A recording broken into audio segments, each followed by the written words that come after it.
La Fundación B77 y su iniciativa Banco de Conocimiento presentan Estrategias mariateguistas de desestabilización. En esta ocasión, el coronel Mario Pazmiño Silva nos hablará sobre ¿cuál es la estrategia mariateguista? Acciones de subversión y terrorismo urbano. Grupos internacionales implicados. ¿Y quién financia las protestas sociales? Muy buenas noches. Gracias por la invitación a Carlos y a todo este colectivo de Foro B77. En estos años de crisis de salud por la pandemia, no se ha generado nada nuevo, pero se profundizaron problemas económicos, sociales y políticos e institucionales preexistentes, mientras se aceleraban la polarización y fragmentación en nuestro país. El renovado autoritarismo compromete a la democracia y a sus instituciones. Hay problemas realmente estructurales. Las democracias latinoamericanas afrontan renovadas amenazas nacidas de un comportamiento desleal con la institucionalidad democrática y el pluralismo. Algunos de los nuevos actores políticos apuestan por la polarización en vez del diálogo y los acuerdos. En lugar de intentar solucionar pacíficamente los conflictos, llevan a la crispación al límite mientras buscan medrar con el dolor colectivo, utilizando demagógicamente el pasado, las fracturas históricas. Destaca el uso de un lenguaje belicista y soez, con conceptos destinados a construir un relato antidemocrático y antiliberal, impulsando políticas sin complejos. José Carlos Mariátegui afirmaba, abro comillas, el socialismo nos ha enseñado a plantear el problema del indígena en nuevos términos, cierro comillas. Mariátegui tenía claro que para revalorizar el camino indígena tenía que recoger una parte importante de la tradición incaica que sirviera de soporte para responder al naciente capitalismo de su tiempo. Me permito presentar al expositor del foro Estrategia Mariateguista de Desestabilización, coronel Mario Pazmiño Silva. Es magíster en Seguridad y Desarrollo con mención en Gestión Pública Gerencial Empresarial en el IAEN, ingeniero en Sistemas de Seguridad, consultor internacional en mediación y negociación en crisis del Tribunal Internacional de Conciliación y Arbitraje del Mercosur y consultor internacional en seguridad y defensa. Tiene especializaciones en geopolítica, inteligencia, contraterrorismo, servicio secreto y crimen organizado transnacional. Fue director de inteligencia del Ejército Ecuatoriano y asesor de la Asamblea Nacional para la problemática de inseguridad en la frontera norte y la elaboración de la Ley de Seguridad Integral del Estado. Candidato a asambleísta nacional. En la actualidad es el presidente del Centro de Análisis e Investigación Internacional, presidente de la Veeduría Ciudadana para la Investigación del caso del general Gabela, presidente nacional del Observatorio Ciudadano de la Seguridad Integral del Estado ecuatoriano. Estos dos últimos cargos en representación del Consejo de Participación Ciudadana y Control Social. Articulista de diferentes medios de comunicación nacional e internacional y es coautor del libro Iran Strategic Penetration of Latin America. Su último libro es Las repercusiones del socialismo del siglo XXI en la región. Por favor, Mario.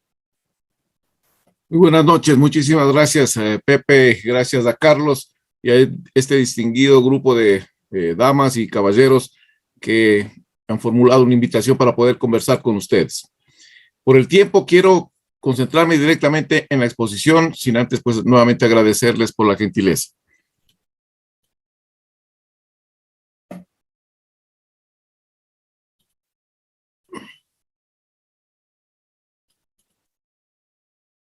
¿Me confirman si están observando, por favor? Sí, Sí, está Mario. listo. Ok, perfecto, gracias. Bien, señores. Quiero abordar durante estos 40 minutos la siguiente presentación. La estrategia mariateguista de desestabilización, y bajo esa estrategia, ese objetivo encubierto que estaba desde mucho tiempo atrás, pero que no había salido a la luz pública, y que era, pues, generar un golpe de Estado a la democracia ecuatoriana.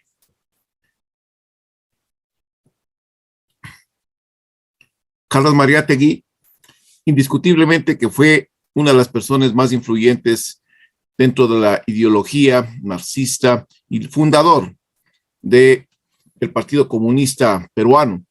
Pero al margen de eso, pues fue uno de los ideólogos que dio sentido y fuerza a Sendero Luminoso. Y ahí se conjugaron dos cosas, tanto la teoría mariateguista por un lado y la teoría maoísta. Y llegaron a yo diría, a un compendio entre las dos. Los dos creían que era importante trasladar el proceso revolucionario del campo hacia la ciudad, para, una vez en la ciudad, derrocar los cimientos, si cabe el término decirlo, de una sociedad caduca, capitalista, y transformarlo en otro tipo de sociedad, bajo un esquema mucho más igualitario, entre comillas, que era el socialismo. Pero Carlos Mariátegui y su pensamiento quedó ahí.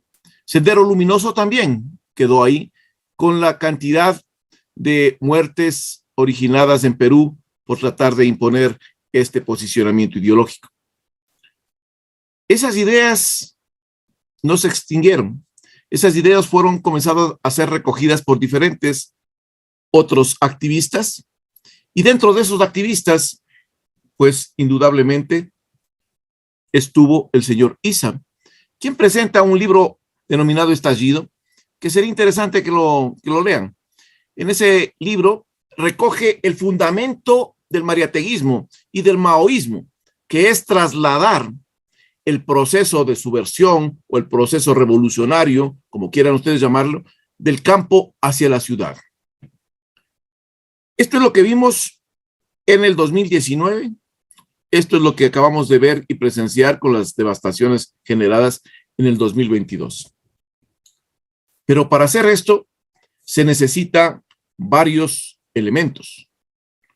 La estrategia está ahí, pero los componentes tienen que ir rápidamente uniéndose. Uno de ellos es tratar de unificar a la masa, y para unificar a la masa es necesario plantear varios objetivos o una plataforma de lucha que les permita integrarlos a todos bajo ese lineamiento. Pero paralelamente a esto, existía un objetivo encubierto. Y el objetivo encubierto, como lo voy a ir demostrando durante la presentación, era trastocar los cimientos de la sociedad ecuatoriana, derrocar la débil democracia ecuatoriana y posesionar un nuevo régimen, posiblemente lo que este señor indica en su libro, un indocomunismo o un indosocialismo.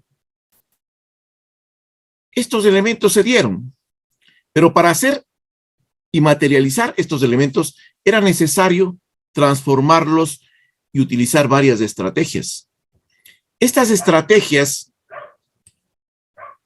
que estuvieron presentes en el paro, unas con mayor intensidad, otras con menor intensidad, pero cada una de ellas formó parte de esta realidad que se vivió en este paro. ¿Cuáles son esas estrategias?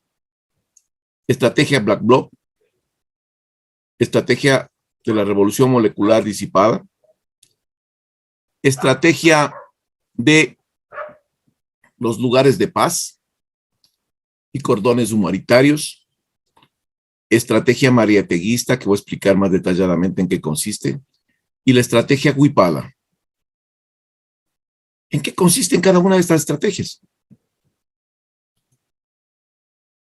La estrategia Black Bloc no es otra cosa que un manual de anarquismo que se utilizó inicialmente en Europa, que luego fue copiado para las protestas en Brasil, en Río de Janeiro específicamente, y que luego se difundió casi a toda América Latina.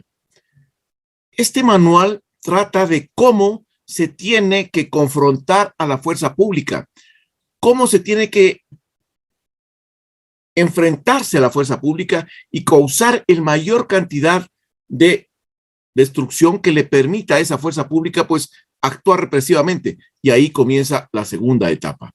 Pero veamos parte de estas cosas.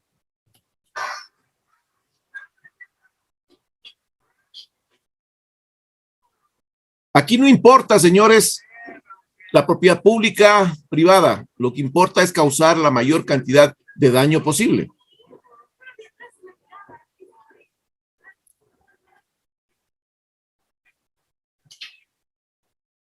Estas tomas son cerca a la Asamblea Nacional. Observen esta parte de aquí abajo, en la cual ustedes pueden observar parte de esta estrategia.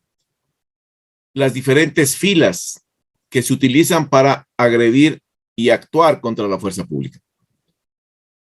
Vamos a la otra estrategia. Esta estrategia es denominada la estrategia de la revolución molecular disipada, que no consiste en otra cosa en crear varios focos de incidencia con el propósito de desarticular a la fuerza pública para que ésta concurra a sofocar esos incidentes, y el momento que está en esa situación, porque no son todos los que van allá, no son 5,000 ni 10,000, van equipos de aproximadamente unos 30, 40 personas, sean blanco rápido de acciones de vandalismo, acciones de secuestro y también causar el mayor daño posible a esa fuerza pública. Eso es lo que hemos visto a nivel nacional. Aquí están algunos de los focos que me refiero yo en las diferentes provincias, pero solo en la ciudad de Quito, durante este proceso, existieron cerca de 1,800 acciones de incidentes que generaron este tipo de situaciones graves para la sociedad y el pueblo ecuatoriano. Veamos otra estrategia empleada. La estrategia de las famosas zonas de paz y corredores humanitarios. Algún pensador, entre comillas, pensador, se le ocurrió que la mejor forma de evitar cualquier confrontación era denominar a estos sitios zonas de paz, sin permitirse siquiera revisar un poco en qué consisten las zonas de paz. Las zonas de paz, señores, son utilizadas cuando hay un conflicto bélico entre naciones, entre ejércitos. Y son espacios territoriales en donde está la población y no puede salir de ese espacio territorial, y ponen reglas para evitar que estos ejércitos ingresen allá. También se utiliza zonas de paz cuando existe la posibilidad de ataque nuclear en cierta zona. ¿Qué son estos corredores humanitarios? Los corredores humanitarios no son otra cosa que franjas que se abren en el escenario territorial para poder sacar de esa zona a las personas.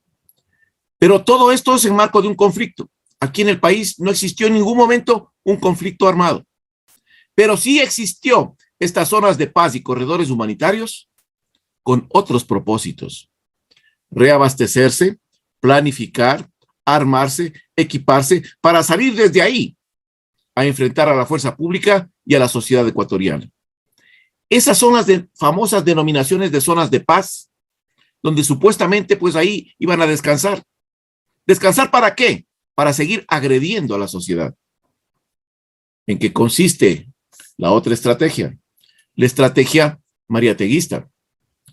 La estrategia mariateguista es trasladar el problema y el proceso de desestabilización o proceso revolucionario, como ustedes quieran llamarlo, desde el campo hacia la ciudad. Para eso hay que hacer algunas cosas, como cuáles: taponamiento de vías, hay que aislar las ciudades, hay que desabastecer las ciudades, hay que causar la mayor cantidad de conmoción en las ciudades, hay que hacer saqueos, hay que agredir a la fuerza pública, también a los bienes públicos y privados, sin importar ningún tipo de consideración. Observen esto, señores.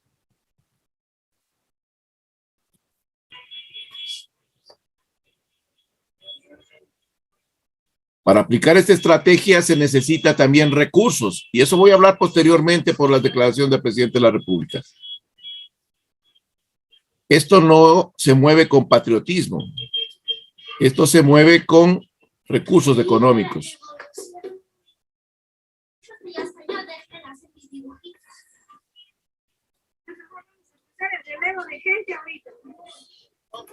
Observe acá arriba el tipo de armamento que se emplea en la protesta.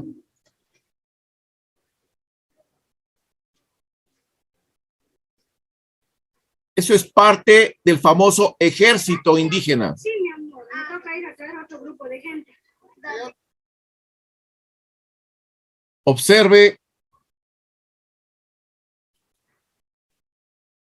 el otro accionar. Todo esto enmarcado dentro de esta estrategia.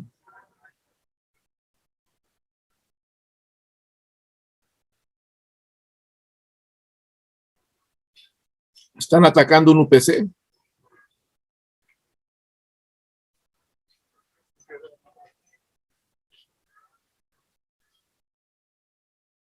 Y esto genera indudablemente rechazo a la sociedad. Oye, no.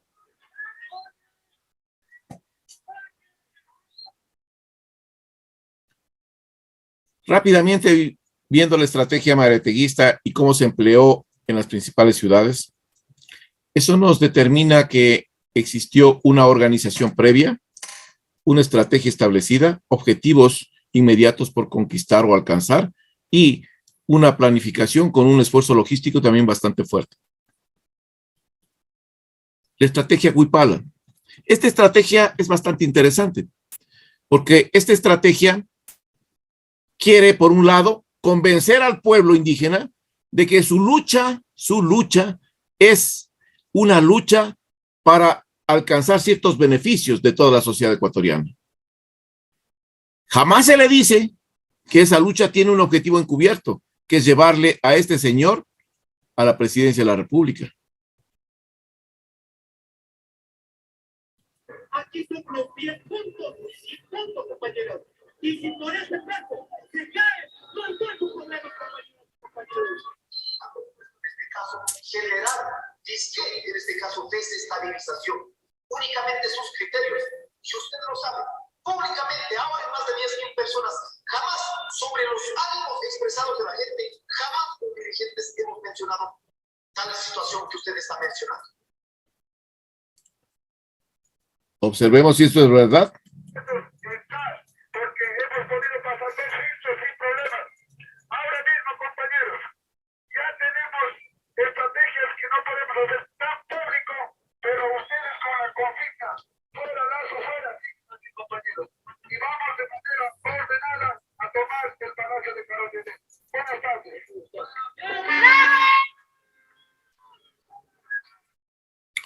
Lo que acabamos de ver, señores, es cómo se van integrando estas estrategias para causar caos, destrucción, causar vandalismo y sobre todo un irrespeto total y un autoritarismo por crear condiciones para derrocar un gobierno en el cual también hay que decirlo públicamente, la Asamblea Nacional jugó un papel importantísimo porque se prestaron al juego de destruir la democracia, erradicar el Estado de Derecho y sobre todo confabularon desde un poder del Estado para derrocar al gobierno que estaba legítimamente posicionado.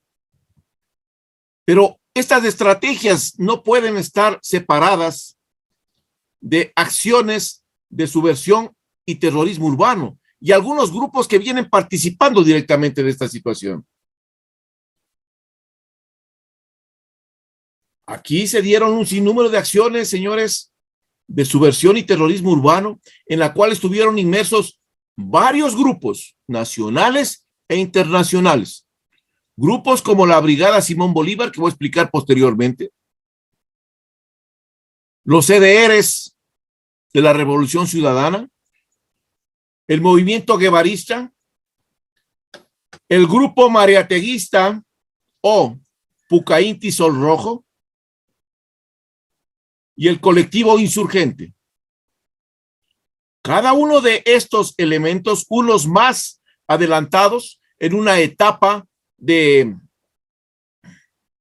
conformación de cuadros, que se llama etapa latente, en la cual están este grupo, Brigada Simón Bolívar, este grupo que es los CDRs, y el resto, señores, tienen ya una formación un poco más avanzada, ya en campamentos guerrilleros, como lo vamos a ver posteriormente.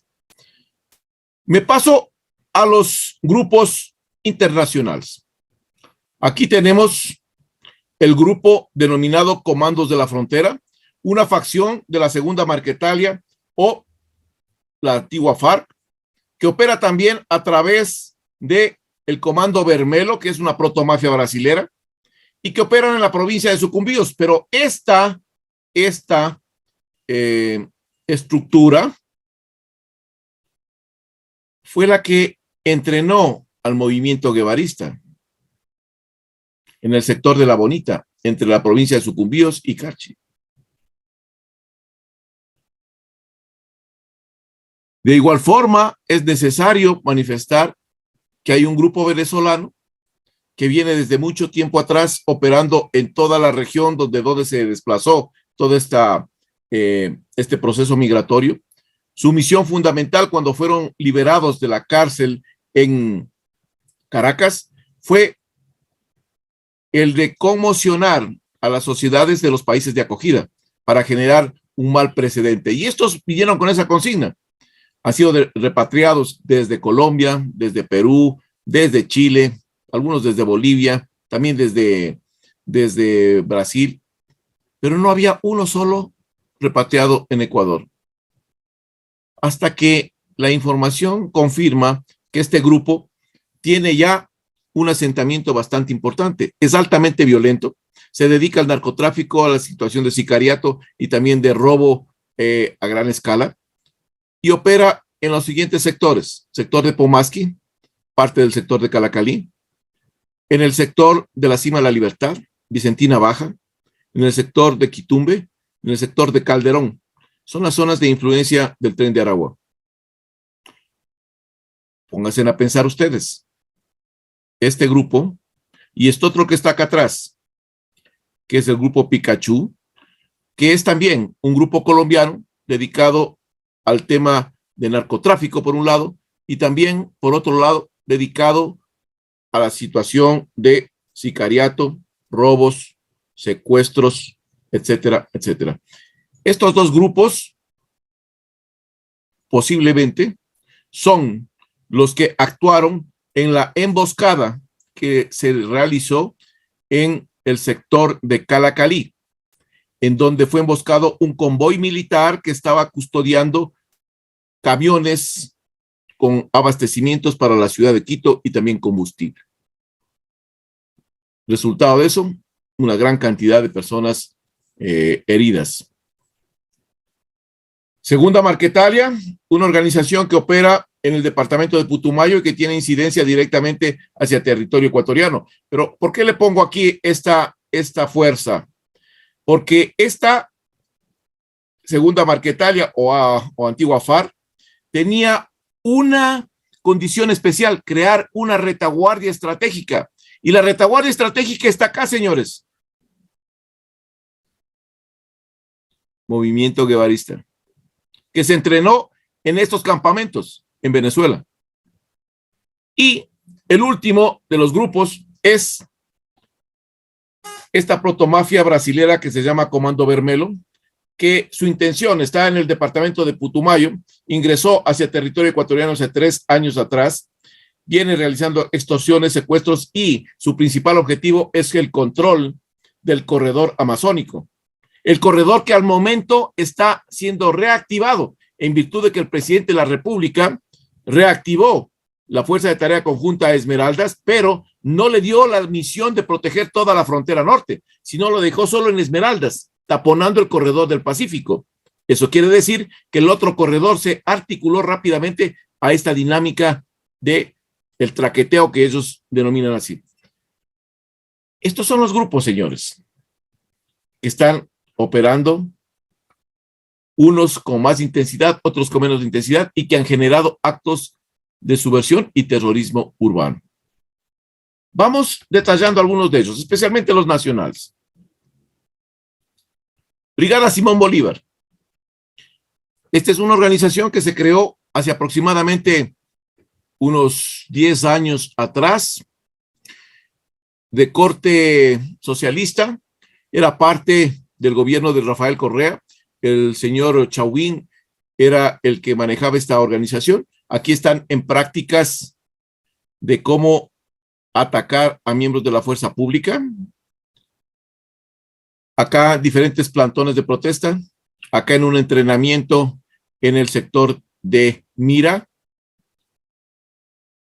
acá en acciones de aproximación hacia las fuerzas públicas para poder actuar. Fíjense en que en todos estos siempre van a poner y a colocar en primera línea a mujeres para evitar una confrontación más directa con el grupo.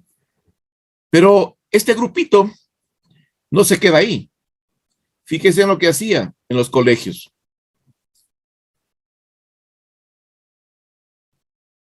Es del Colegio Montúfar, señores. Y estos señores son de la Brigada Simón Bolívar y están adoctrinando a todas estas personas con la autorización del rector. Observen lo que dice aquí, caso Chauvin, y más abajo, FARC. Ese es el adoctrinamiento que se va generando en nuestros estudiantes. Y con esa aventura de participar en alguna situación extrema, como un grupo medio revolucionario, pues ingresan allá y van a terminar en los campamentos guerrilleros, como carne de cañón. El grupo denominado CDRs, o Comité de Defensa de la Revolución Ciudadana, tiene un historial también interesante. En el año 2010, 2009, si no estoy mal, y lo pueden ustedes chequear este dato en la revista Vistazo, que cubrió este evento, mandamos nosotros, los ecuatorianos, con plata de nosotros, 25 ecuatorianos, a prepararse en Cuba en los comités de defensa de la Revolución Ciudadana. Regresaron después de 3 meses. Y posteriormente a eso, fueron a las diferentes ciudades de donde eran y han comenzado a incrementar el reclutamiento de estos comités. Al momento, los comités de la defensa de la Revolución Ciudadana cuentan aproximadamente con unos 3,000 a 4,000 personas en condiciones de apoyar a este señor que está aquí.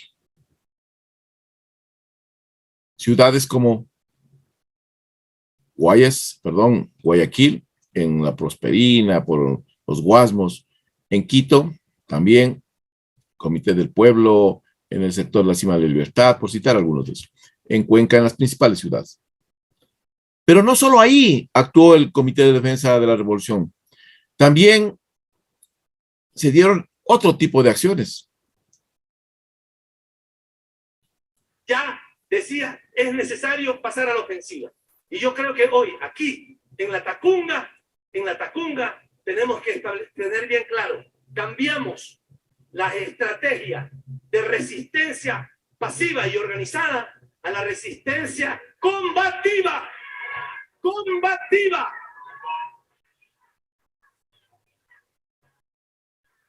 Hay tiempo para cada cosa. No estábamos todavía en capacidad de hacer eso algunos meses atrás. Algunos compañeros lo reclamaban.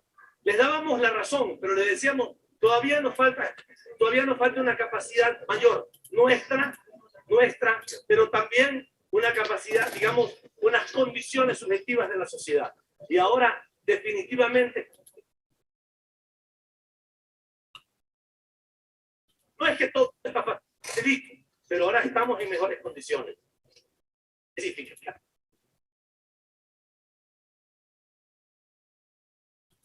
A hacer actividades que van a ser reprimidas.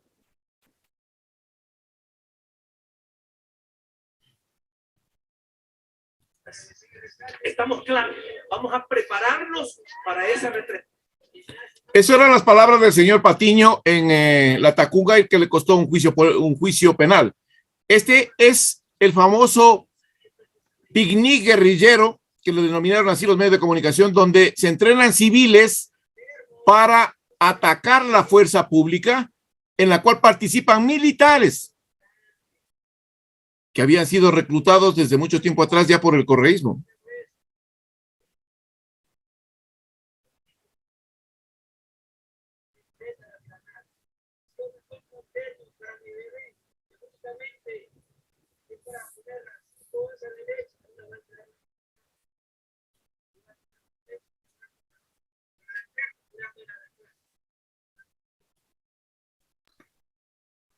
Lo que acabamos de observar, señores, es cómo se articula gran parte y se va reclutando gran parte de estos componentes para participar activamente en procesos de desestabilización.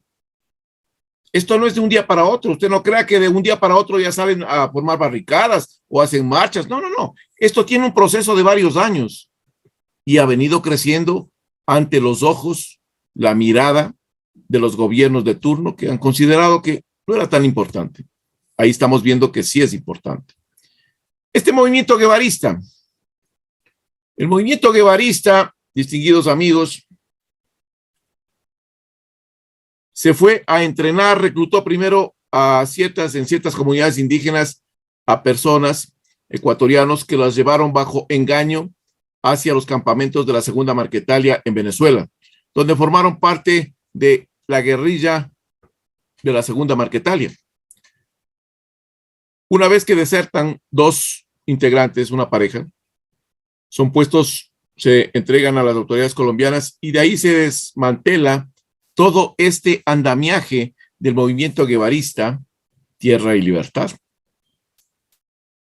Estos fueron ya a prepararse allá y es por eso que la Fiscalía del Estado toma procedimiento y detiene a ciertos miembros de esta organización que estaban implicados en este tipo de organización. Pero fíjense aquí, el movimiento guevarista había manifestado que solo participaba en las manifestaciones. Estos son escudos con los sellos del movimiento guevarista para utilizarlos en las manifestaciones. Veamos qué es, por el tiempo, Pucca Inti Sol Rojo. Tiene varias estrategias, principalmente trasladar el proceso revolucionario del campo a la ciudad, que es la más importante, y la segunda, la conformación del movimiento, la conformación del ejército indígena. Lo que decía el señor Vargas. Pero este grupo ya tenía su trayectoria en el país.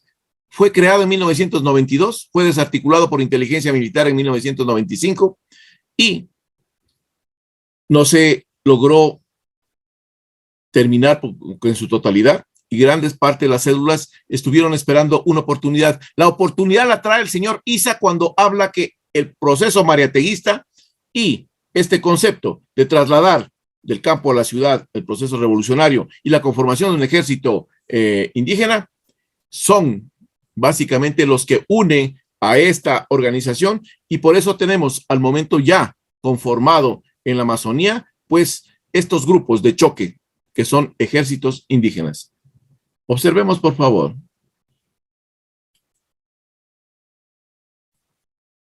Observe este video. Observe las carabinas. Aquí observa 4 carabinas.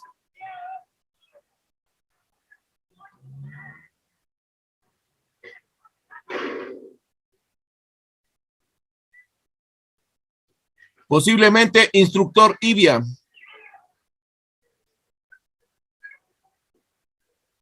Fíjese las carabinas.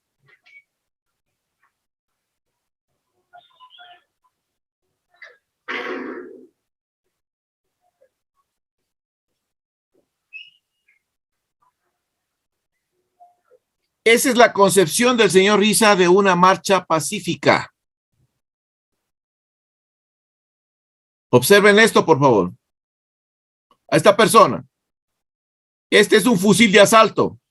Imagino quitado a las Fuerzas Armadas o quitado a la Policía Nacional.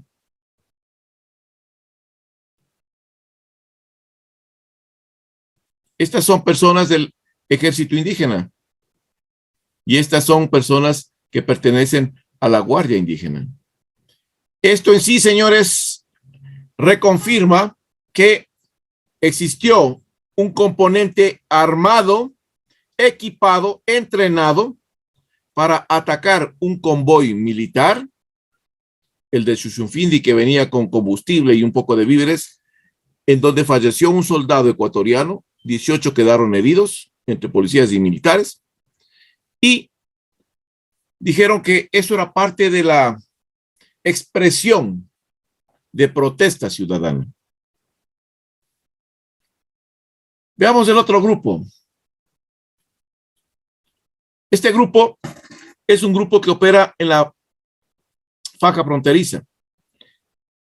Este grupo se llama Colectivo Insurgente y es, a mi criterio, el más peligroso de todos. Luego está el grupo mariateguista, pero este es el más peligroso de todos porque este grupo ya tiene entrenamiento en el Ejército de Liberación Nacional desde mucho tiempo atrás, desde 2018, cuando yo personalmente le entregué esta información al presidente Lenín Moreno y a la ministra María Paula Romo. Quedaron en que iban a investigar a este grupo. Se les entregó con todo, ¿eh? Y nunca pasó nada. Hasta el 2021, febrero creo que era, cuando el presidente Lenín Moreno tiene una reunión con el presidente Duque y le dice, salió en los medios de comunicación, hay un grupo ecuatoriano que se está entrenando con los grupos colombianos y nos preocupa. La respuesta del presidente Duque fue, sí sabíamos de eso, pero no es uno, son varios. Esta persona ubica en el Río Blanco posiblemente a este grupo. Mientras me encontraba en prácticas de deporte extremo al noroccidente, digamos, de Pichincha, con el sector del Río Blanco, me llamó la atención de ciertos jóvenes que estaban con diferentes uniformes, como entrenando en un sector semiselvático con el Río Blanco. Lo seguí para ver qué hacían y me sorprendió su entrenamiento. Estos jóvenes, los pobladores del sector, vienen desde Grandes, Manaví, Guayas, Pichincha y otras partes. Hacen la instrucción los días viernes, sábados y los domingos se regresan a sus casas. Mientras me encontraba el grupo, perdón, el video es un poco largo y por el tiempo no lo voy a pasar en su totalidad, pero pueden ustedes verlo posteriormente. ¿Qué pasó? Hemos visto estrategias, hemos visto grupos. ¿Por qué fracasó el golpe de Estado? Básicamente por tres condiciones. La primera es que el señor Issa había ofrecido a sus bases que este proceso de desestabilización se acababa máximo en una semana y que posterior a eso el movimiento indígena tomaría el poder. Y esto generó un fraccionamiento interno de las bases, que hasta el día de hoy se mantiene. El segundo elemento es que los recursos que disponía el señor Issa se fueron agotando y ya no contaba con todos los recursos como para poder sostener el proceso. Porque a algunos se les puede ocurrir que el movimiento indígena, como dice y manifiesta, pues vivía de el aporte cariñoso de los quiteños y del resto de los ciudadanos a nivel nacional, que les entregaban, según dice un dirigente, camiones de de col, camiones de perejil, dice uno por ahí, unos camiones de papas. Pero señores, esa situación es una parte. Para movilizar tanto camión, tanta gente, se necesita tener recursos para pagar a cada uno de ellos. Recuerden una cosa, que los indígenas venían presionados. Si no estaban en la ciudad de Quito, les cobraban $30. Y si no venían, se les iba a cortar el agua. Pero para esa gente que esté ahí y no se comienza a regresar, se tenía que pagar algo. Ahí comienza otro problema gravísimo para el señor Issa. Pero el problema más grave que afrontó el señor Issa del movimiento indígena es el rechazo de la sociedad ecuatoriana, el rechazo especialmente en la ciudad de Quito, donde se comenzaron ya a conformar estructuras para repeler el accionar violento y, yo diría, en algunos casos, de sedición y terrorismo urbano contra la ciudad y contra los moradores de esta ciudad de Quito. Aquí, señores, ya apreciamos que el movimiento indígena comienza a tomar conciencia de que no tiene el respaldo de todos, que es un grupo importante, sí, pero no puede decir que representa a los 17 millones de ecuatorianos. Aquí estuvo uno de los puntos centrales para el fracaso y llegar rápidamente a una negociación. Pero la pregunta es, ¿quién financia estas protestas? Estas protestas, señores, son financiadas. Primero, antes de eso, veamos una explicación rápida para poder aterrizar en las protestas. El narcoterrorismo necesita penetrar las estructuras de un estado donde se está enquistando y por lo tanto, pues, penetra la estructura gubernamental, la estructura de seguridad, la estructura judicial y penetra también las estructuras sociales. Todo esto, señores, se mueve con dinero del narcotráfico, de una u otra forma. Ahora veamos quién financia. ¿A quién le conviene que esto esté caotizado? Le conviene prioritariamente, señores, al narcotráfico, porque desde el 13 hasta el 25 se capturaron 10 toneladas de cocaína y desde el 1 de enero del 2022 hasta el 25 de enero del 2022, perdón, 25 de junio del 2022, se capturaron 102 toneladas. Eso quiere decir, señores, que en ese periodo de tiempo hubo un incremento sustancial del tráfico de drogas. Por eso también es que la comunidad internacional y Naciones Unidas nos catalogan y nos colocan en el tercer lugar de decomisos de droga y en el segundo lugar de exportación de cocaína desde Latinoamérica hacia África y Asia. Aquí está el punto central.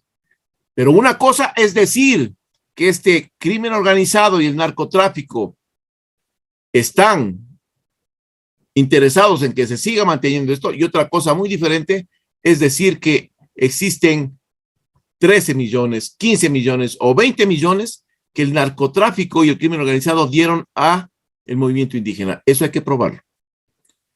El segundo elemento es actores políticos nacionales y algunos que están refugiados en el exterior que creen que la mejor forma de llegar al poder es desestabilizándole a este señor, para luego retornar y decir que con ellos estaba mejor o peor aún, retornar al poder para eliminar todos los procesos legales que los puedan implicar a él y su gavilla de amigos. El tercer elemento es el socialismo del siglo XXI y cada uno de los países de esta élite que no perdonan bajo ningún concepto que que el presidente Guillermo Lasso les haya dado una cachetada al socialismo regional, tumbando un proceso revolucionario de Alianza País y gestionando un nuevo proceso de cambio en Ecuador. Yo le decía al presidente Guillermo Lasso en una reunión que tuve con él, le decía que no le van a dejar finalizar su gobierno, que le van a tratar de derrocar y que desde el exterior también van a contribuir para eso. Creo que no me he equivocado. Y creo que como van las cosas, pues no tendrá espacio para poder terminar su periodo presidencial.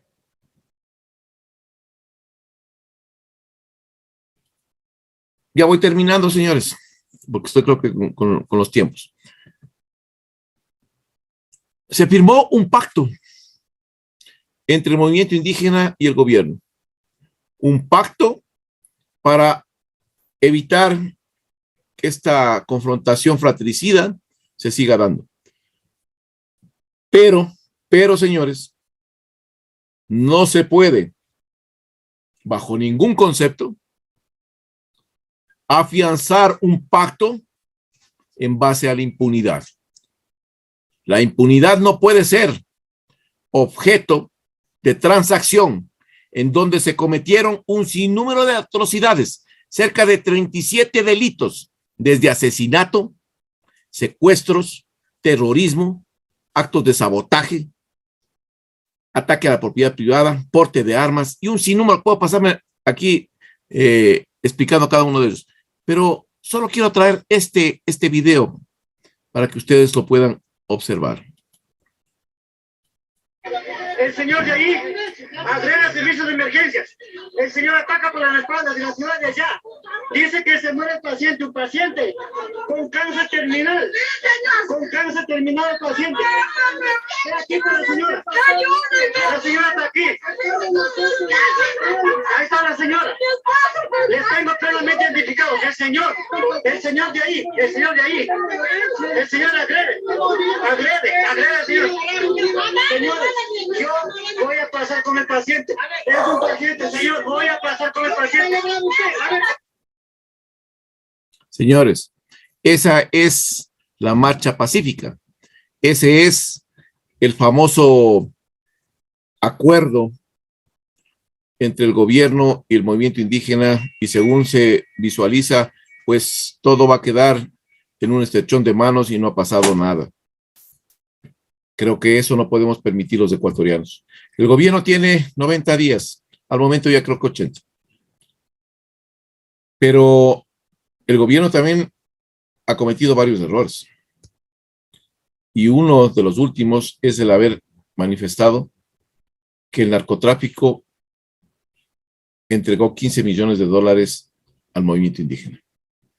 Esto, señores, no se puede permitir, porque por más gobierno que sea, tiene que demostrar que eso es así. Y al momento el movimiento indígena está pensando en meter un juicio ya penal al presidente para que demuestre. ¿Dónde estuvo la falla? La falla estuvo en el sistema de inteligencia, que el sistema de inteligencia le hace meter las patas, como se llama comúnmente en el argot popular, al mismo presidente de la República. Porque para que el presidente de la República diga ese tipo de barbaridades, quiere decir que su sistema de inteligencia le dio toda la información de cuentas bancarias, transacciones, videos, interceptaciones y un sinnúmero de cosas más, para que el presidente tenga la solvencia de decir que el narcotráfico entregó 15 millones de dólares. Señores, con esto concluyo. He tratado de hacerlo más rápido y objetivo con relación a lo que pasó en nuestro país, pero yo creo que esta guerra fratricida entre ecuatorianos, como dice esa frase, no se la va a resolver con politiquería e ideologías trastocadas. La lograremos solucionar cuando comprendamos que la cooperación y trabajo de todos los ecuatorianos es vital para poder sacar adelante este país. Muchísimas gracias, distinguidos amigos.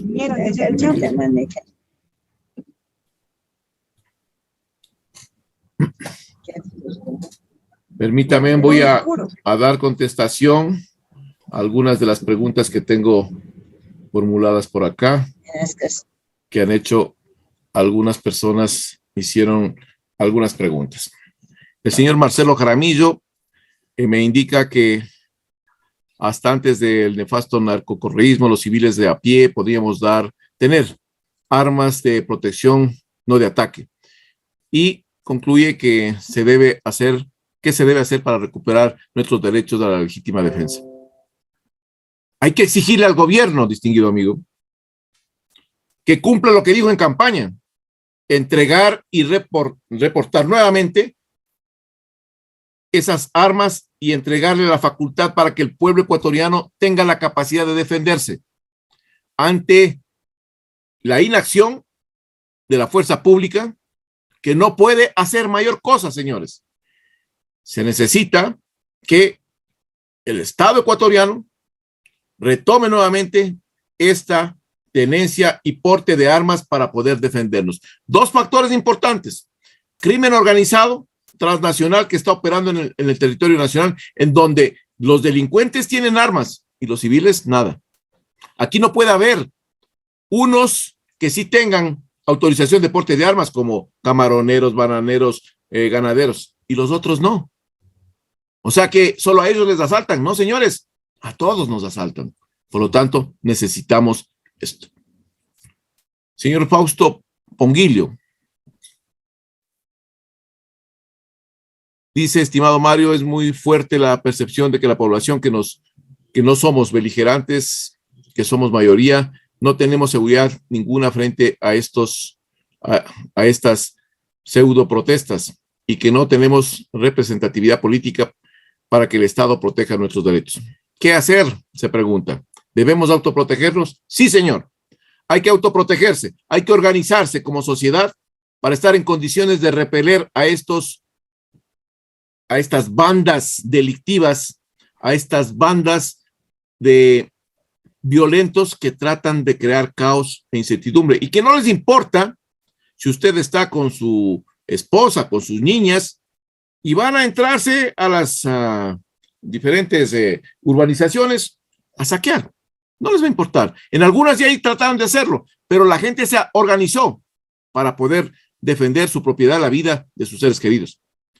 La señora Grecia Díaz pregunta, dice: he revisado autores que buscan también conocer a Mariátegui. Fernando de la Cuadra dice: en la obra de Mariátegui se va diseñando un tránsito contradictorio entre la variante de la tradición marxista y el otro lado, con espíritu romántico que apela al sentido religioso y proyecto socialista.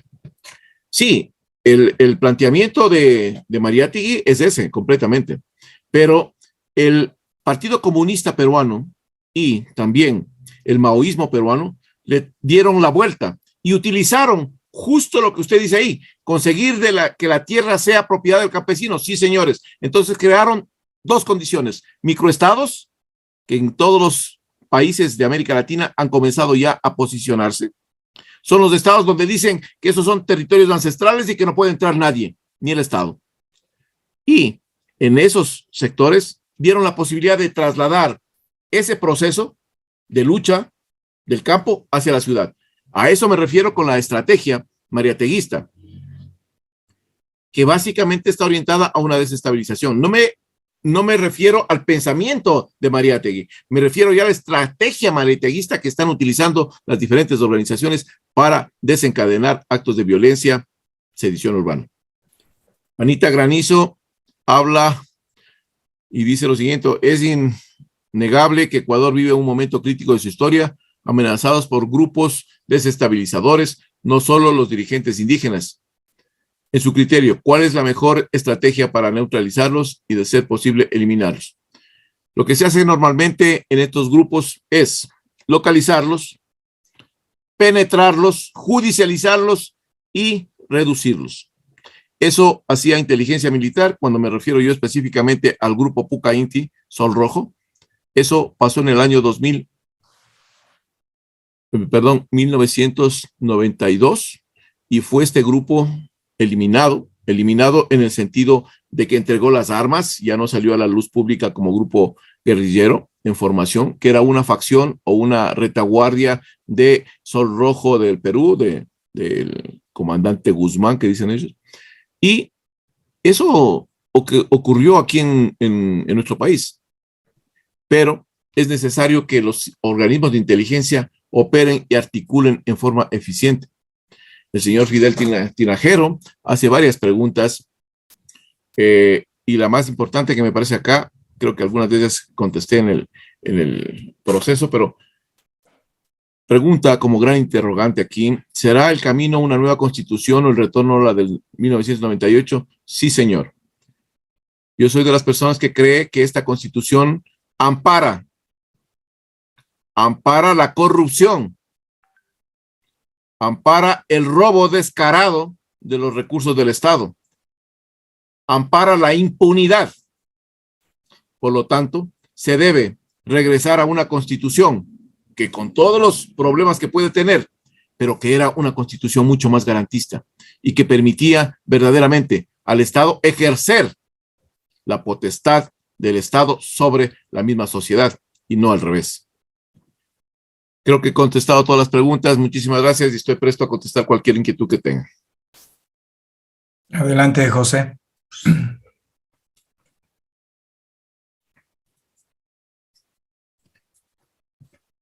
De parte de la audiencia, Anita indica, quiero que explique según su punto de vista cuál sería la estrategia a seguir.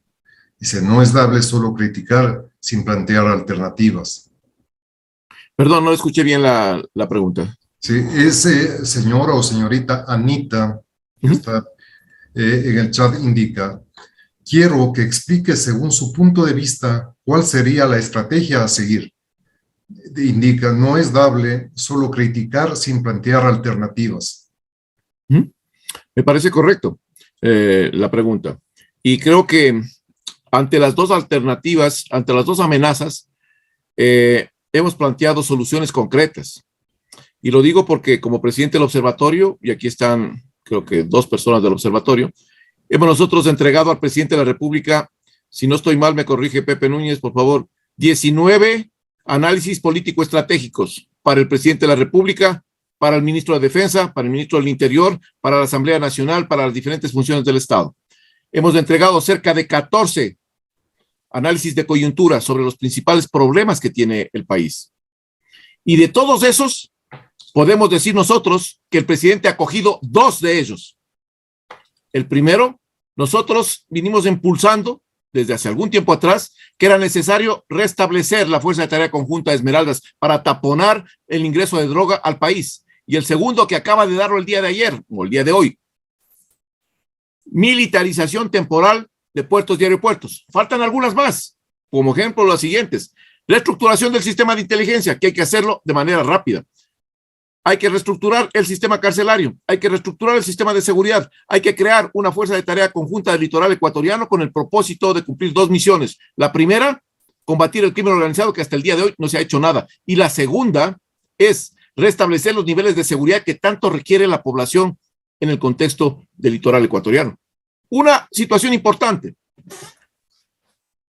Hemos dicho y he criticado al gobierno porque los modelos que utiliza no son los adecuados. ¿Y por qué no son los adecuados? Por lo siguiente, porque sigue manteniendo esa concepción del correísmo de los UPC, de los PAI, de los circuitos y subcircuitos. No, señores, eso fue creado con la visión de desarticular a la Policía Nacional. ¿Qué es lo que se tiene que hacer? Lo que utiliza Israel, lo que utilizan otros países, presencia disuasiva permanente. Todas las fuerzas de seguridad de una localidad se integran bajo una concepción, la concepción de servicio a la colectividad. Por eso es que ahí hay patrullajes 24 horas, no como los que estamos haciendo al momento. Se le dijo al presidente de la República, señor, esos estados de excepción no son estados de excepción, porque más parecen estados de decepción. Y es lo que dice la sociedad. Nadie respeta los estados de excepción. ¿Por qué? Porque no hay una presencia permanente, sino patrullajes esporádicos. Entonces, yo sí quiero decirle y manifestarle que sí hemos no solo criticado al gobierno, y no solo al gobierno, sino también a los otros actores, sino también hemos dado soluciones y soluciones concretas. Que el gobierno los acoja es diferente, pero me doy cuenta que al momento el gobierno está comenzando a releer lo que mandamos hace un año atrás. Y parte de eso es lo que están ustedes viendo al momento en la frontera norte y en la ciudad de Guayaquil, en el puerto de Guayaquil.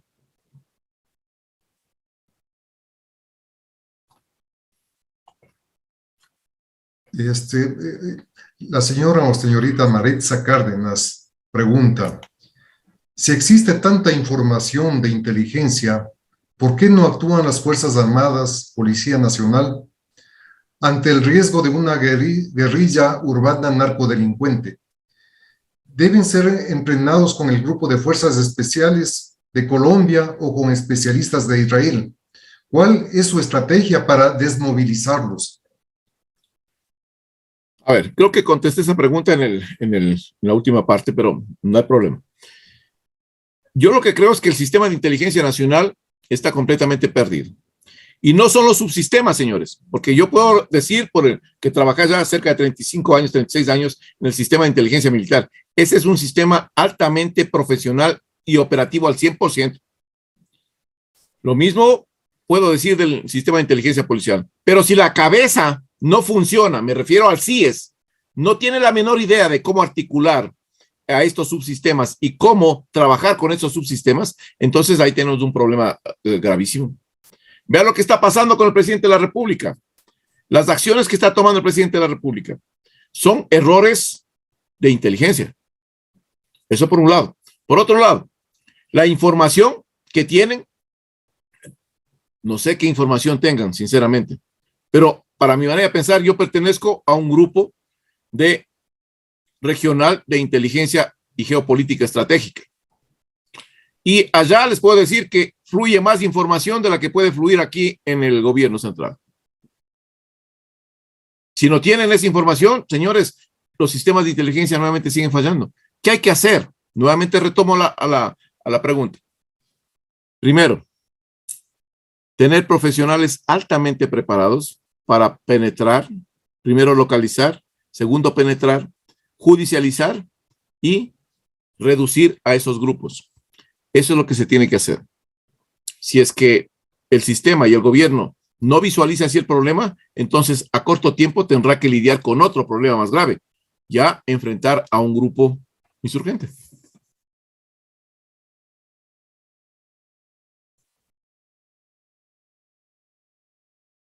Lorena Lascano pregunta, ¿cómo pueden hacer las personas comunes y corrientes como nosotros para tener algún tipo de entrenamiento que nos permita técnicas para defendernos? Ejemplo, manejo de armas, defensa física. Creo que las Fuerzas Armadas, escuchaba hoy en la mañana, están empeñados en comenzar nuevamente a hacer este servicio militar obligatorio y servicio de los estudiantes. No sé, no recuerdo cómo se llama el término pero bueno, que entren los estudiantes nuevamente a participar. ¿Recuerdan ustedes también? Y creo que sería una buena motivación para que Fuerzas Armadas pues retome lo que eran las fuerzas de resistencia que habían en cada una de las localidades que contribuían directamente en situaciones de riesgo, por un lado, y en otras situaciones como, por ejemplo, ante crisis que se presentaban, pues esas fuerzas de resistencia de la misma población salían a colaborar con la fuerza pública. Creo que por ese lado se puede articular acciones y las personas que deseen, me imagino yo, las Fuerzas Armadas en poco tiempo van a articular todo este procedimiento.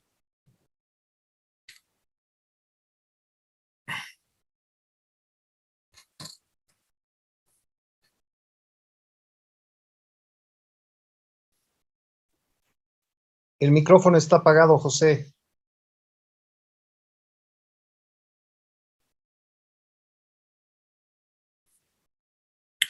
José, el micrófono. Disculpe, la señora o señorita Adriana Guerra indica, gracias coronel por su gran aporte al país. La izquierda y el globalismo con el narcotráfico en medio han tomado toda América Latina. ¿Le parece que esas pseudo derechas, Piñera, Macri, Lazo, les hacen el juego o podemos hacer alguna alternativa política a la que podamos sumarnos? Muchas gracias. Gracias por la pregunta. Hoy día, en la tarde, antes de entrar a este conversatorio con ustedes, estaba dando una entrevista al medio de televisión de México. Y me hacía casi la misma pregunta que me formula en este momento. Yo había manifestado que América Latina se transformó en un santuario del crimen organizado transnacional, donde proliferan un sinnúmero de grupos, sean estos bandas, megabandas, microcarteles, carteles, protomafias, mafias, que tratan por todos los mecanismos de consolidar espacios territoriales como santuarios pequeños o microestados. Pongo un ejemplo concreto para que ustedes vean de lo que me estoy refiriendo. ¿Recuerdan ustedes cuando colocaron los dos cochebombas en Esmeraldas? Al otro día, o en la madrugada, si no estoy mal, trataron de ingresar a una zona media conflictiva de la ciudad de Esmeraldas, un barrio, infantes de marina, armados y equipados, Policía Nacional, armada y equipada. No lograron entrar ni a la primera manzana, señores. Se quedaron a una manzana antes de ingresar a ese barrio. ¿Por qué? Porque salieron y se toparon con una muchedumbre armada, y armada no de carabinas, de fusiles, de pistolas y de armamento de alto calado. ¿Qué hicieron? Frenaron, dieron retro y se fueron para atrás. ¿Qué quiere decir eso, señores? Lo que quiere decir es que en nuestro país ya existen microestados delictivos, por supuesto, o santuarios pequeños. En un trabajo que estábamos presentando, no lo incorporé acá porque no sabía la pregunta esta, pero ahí ya levantamos nosotros con el Instituto Geográfico Militar y también con el Ministerio de Salud, ya levantamos ahí la ubicación exacta en dónde están operando estos microestados y quiénes están operando dentro de esos microestados. Entonces, yo creo que el punto central acá está en que este tipo de situaciones y acciones que se están presentando van a seguir en incremento, y si no tomamos los mecanismos, los procedimientos para poder neutralizar a estas amenazas, pues tendremos la situación cuesta arriba. No estamos tomando, por ejemplo, hasta el momento, nuestro país se caracteriza por ser un país reactivo, no proactivo. Es un país que no planifica. Es un país que no visualiza los escenarios. Es un país que vive el día al día. Desde hace 2 años atrás, y Pepe Núñez, que está aquí, no me va a dejar mentir, y creo que también por ahí le veo a Aida Páez, yo había manifestado que están ingresando a territorio ecuatoriano una protomafia brasilera. Me refería a la que está ahí en la lámina que presenté con ustedes, que se refiere a el Comando Bermelo. Este está ingresando en la provincia de Sucumbíos. Pregúnteles usted al sistema de inteligencia, ¿qué tienen de esa información con relación a eso? Le van a decir, no tengo nada. A eso me voy. Tenemos que modificar los procesos y los procedimientos para poder optimizar lo poco que tenemos. Y por otro lado también, aprovecho para decirles, es necesario que ampliemos la cooperación internacional. Pero aquí hay un punto importante. No todo es pie de fuerza, señores. Aquí tenemos la concepción militarista o de la policía de que todo hay que incrementar con pie de fuerza. No. La solución a los problemas de nuestra sociedad está cuando comprendamos que tiene que mejorarse el sistema social, la educación, la salud, fuentes de trabajo, servicios básicos, atención a las personas más desposeídas. ¿Por qué creen que protestan los indígenas? Porque han sido gente que está desde muchas décadas atrás, señores, votados ahí. ¿Y qué presidente ha ido a hacer campaña ya? No van a hacer campaña. Lo único que van a hacer cuando ya se consagran presidentes es para que les den el bastón de mando, que dicen. Para eso van. Pero nunca se preocupan verdaderamente por solucionar los problemas. Ahí está la verdadera estrategia para solucionar los problemas de nuestro país.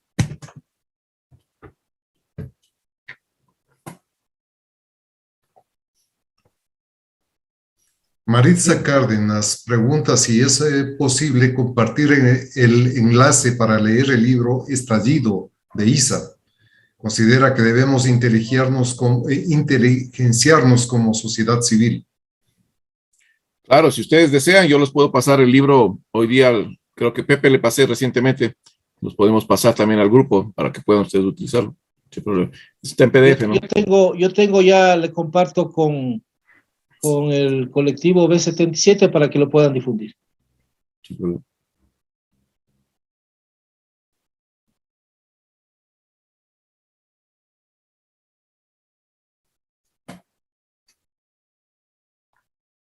Carlos León, ¿alguna otra pregunta? Sí, hay una última pregunta de Alejandro Aguilar. Dice, ¿cuál es su lectura a través del observatorio referente a estado de abulia o inacción de parte de la sociedad civil quiteña frente a la toma de nuestra capital por grupos indígenas desadaptados? Yo creo que básicamente hay una falta de liderazgo de las autoridades seccionales, porque en vez de esconderse detrás de un escritorio o en la Plaza Grande, deberían haber salido a exigir que los quiteños se organicen para defender sus bienes patrimoniales, también los bienes de cada uno de los miembros de su familia. Yo creo que ese punto, señores, tenemos que reclamarle al alcalde actual, que brilló por la ausencia, a excepción, y tengo que reconocerlo, a excepción del señor Bernardo Abad, que estuvo en primera línea, señores, ahí contribuyendo con las diferentes personas, tratando de solucionar las cosas. Pero el resto brilló por la ausencia. Y eso genera ¿qué? Genera desconcierto, genera falta de liderazgo, genera falta de dirección, y cada uno trata de hacer lo que más puede por defender su patrimonio y la vida de sus seres queridos. Pero yo sí creo que es necesario, como hicieron en el sector de Cumbayá, en el 2019, yo fui allá y ahí preparamos a la gente para que esté dentro de sus zonas y desde ahí pueda defender su vivienda, a su familia y la vida de cada uno de sus integrantes. Entonces, aquí, señores, hay que organizarse, porque si usted está esperando que las Fuerzas Armadas o la Policía Nacional le vayan a ayudar, no va a pasar eso, señores. No va a pasar eso porque están empeñados en diferentes situaciones. Y al aplicar una guerra molecular disipada, todo esto está disperso. Entonces, si es que estamos nosotros esperando que ellos vengan, lo que les dije yo a unas florícolas, no esperen que el militar o el policía vaya a ayudarles. Ayúdense ustedes mismos. Y aquí tengo un ejemplo concreto. No sé si es bien la empresa, voy a nombrarla. Se llama Nova Cero. Está en la Tacunga, creo yo, si no estoy mal. Esta empresa en el 2019 le trataron de tomar. Fueron los indígenas, trataron de tumbar las puertas. El dueño les dijo, vean señores, yo por mí no tengo problema. Si destruyen eso, todos perdemos. Aquí no va a haber más trabajo, destruyen todo. O defendemos la empresa. Salieron con unas varillas, señores, a pararse en la puerta. Todos los empleados. Llegaron los manifestantes, les vieron en la actitud y se regresaron. No pasó nada. Entonces, la organización es fundamental para defender los derechos que tenemos nosotros, porque recuerden ustedes que los derechos de cualquiera de nosotros terminan cuando comenzamos a violentar los derechos de otra persona, pues señores. Entonces, ahí estamos. Por eso yo decía, en este país no puede sellarse ningún trato ni ningún pacto con impunidad. Eso sería el peor error y una situación que históricamente generaría precedentes para que cada uno haga lo que quiera en este país a patente de corso y luego pues no pasa nada. Gracias, Mario. En honor al tiempo, Gracias, voy a dar paso a José para el resumen de la reunión y el cierre respectivo. Muchas gracias, Fidel. Nuestro expositor inició este foro con un lema muy importante que nos ha hecho ver qué mismo pasó con este levantamiento indígena, ¿no? Y se llama un golpe de Estado encubierto en proceso, que durante su exposición lo ha fundamentado el enfoque filosófico estructural del mariateguismo, conjuntamente articulado con el maoísmo. Y esto se refleja específicamente en este libro Estallido. que los vamos a compartir para que lo lean profundamente y lo difundan, porque ahí está enraizado toda la estrategia táctica, si lo podemos llamar así, operativa, de los levantamientos del 2019 y 2020, ¿sí? Y hay algunos componentes fundamentales que nos ha manifestado Mario, que es la unificación de la masa, ¿no? Una plataforma de lucha para aglutinar las bases. Y ese objetivo encubierto es el destruir y el derrocar a la democracia y poder convertirse como líder Leonidas Diza. También nos ha manifestado, en función de su análisis, investigación, evidencias, todas aquellas estrategias tácticas, si podríamos llamarlo así, utilizado en este levantamiento indígena, ¿no?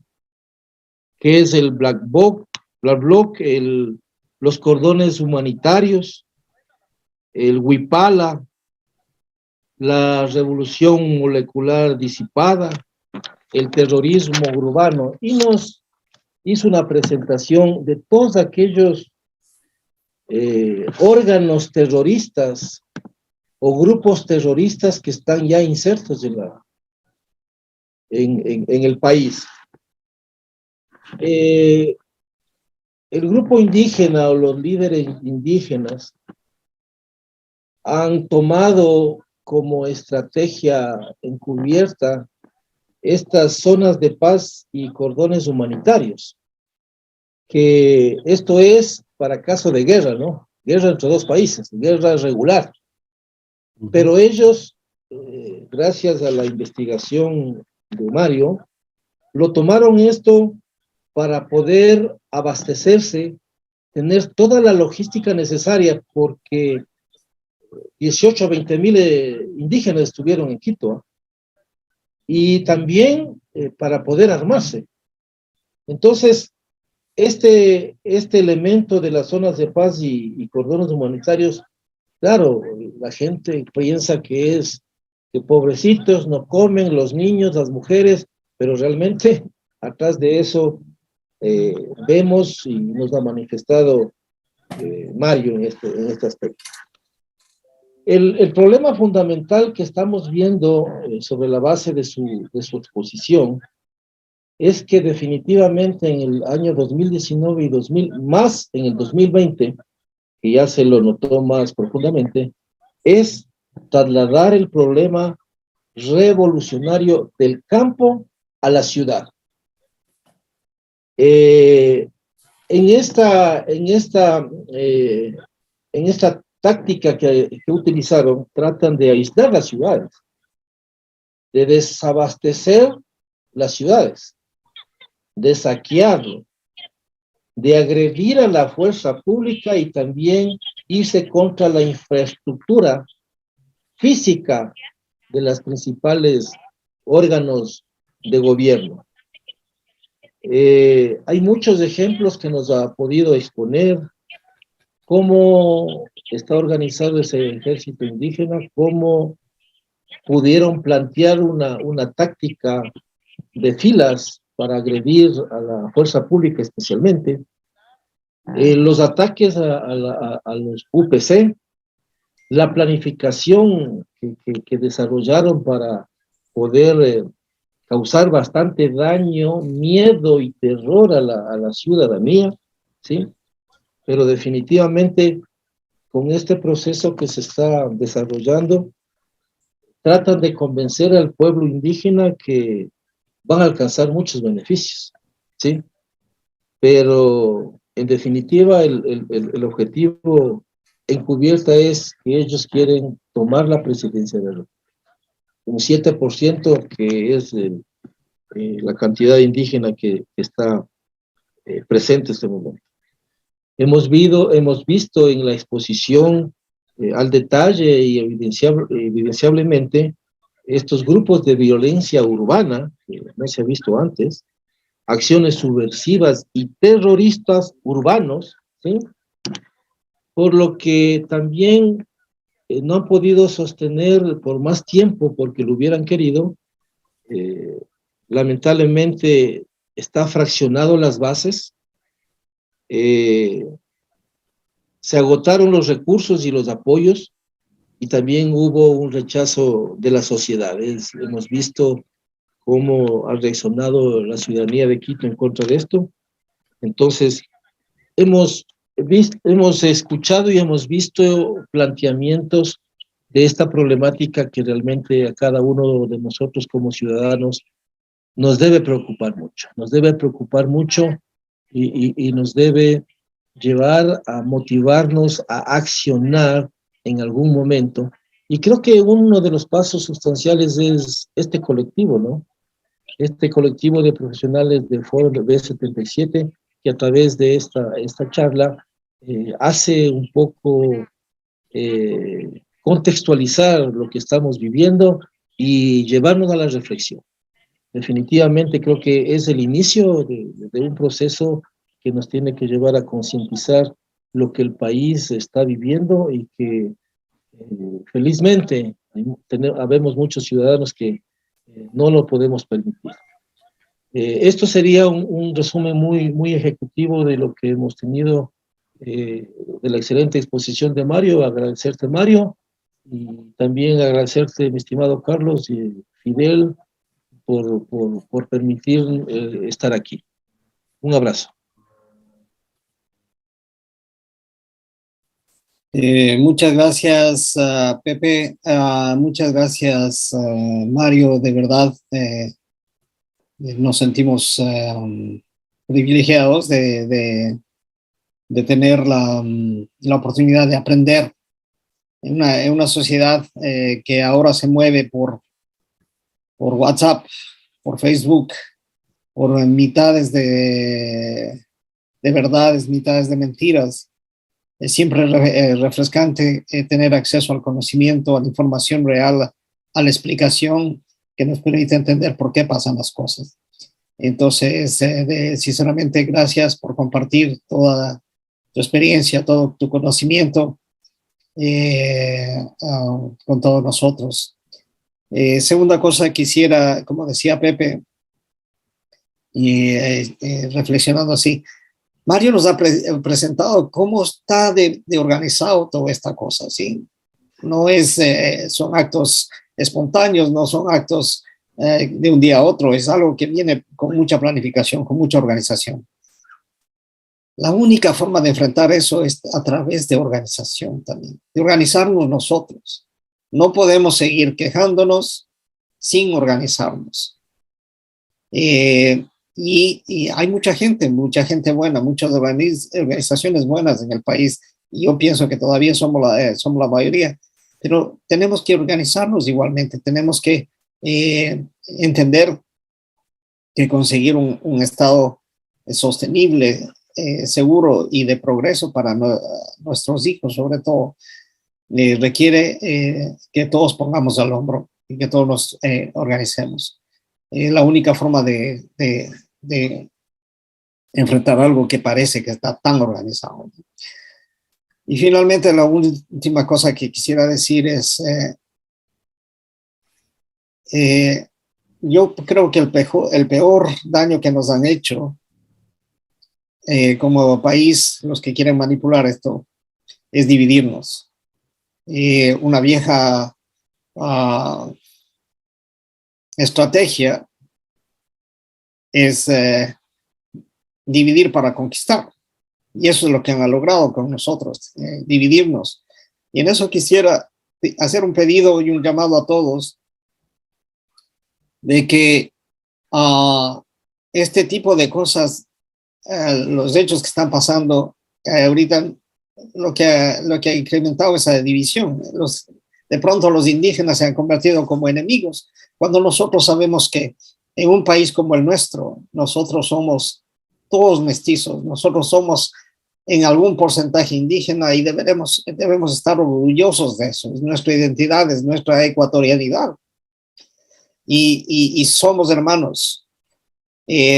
Los indígenas, todos creo, estamos de acuerdo de que ellos, la gente del campo, se merece vivir vidas mejores.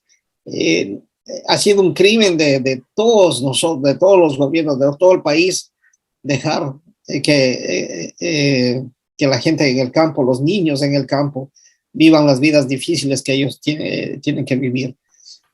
Todos entendemos eso, todos apoyamos el que se mejore esa cosa y tenemos que ayudar a esa cosa. Y yo creo que hay muchos dentro de nosotros que hemos hecho cosas para tratar de apoyar el campo. Entonces no dejemos que ahora estas manipulaciones nos dividan de nuevo y pongamos a la gente del campo, a los indígenas, como los malos. No es eso. Ellos somos hermanos, somos lo mismo, y en verdad el país se debería comprometer en mejorar la vida de estas personas, la gente del campo, no solo de los campos de la sierra. Cuando uno va a la costa y ve el problema de los montubios, va a Esmeraldas y ve el problema de la gente de ahí, toda esa gente merece que nosotros trabajemos por ellos, y es justo que sientan la necesidad de reclamar porque su vida mejore, y nosotros debíamos apoyar. No dejemos que estas manipulaciones nos pongan como enemigos y nos enfrenten a ellos. Son gente justa, son gente buena, son gente que merece mejor, y son estos pocos que nos quieren dividir, que nos quieren separar, los que nos ponen enfrente. De manera que una invitación nada más a entender que todos somos hermanos, todos somos ecuatorianos, todos queremos algo mejor. Los derechos indígenas, los reclamos son muy justos, un país que les ha fallado por generaciones, históricamente.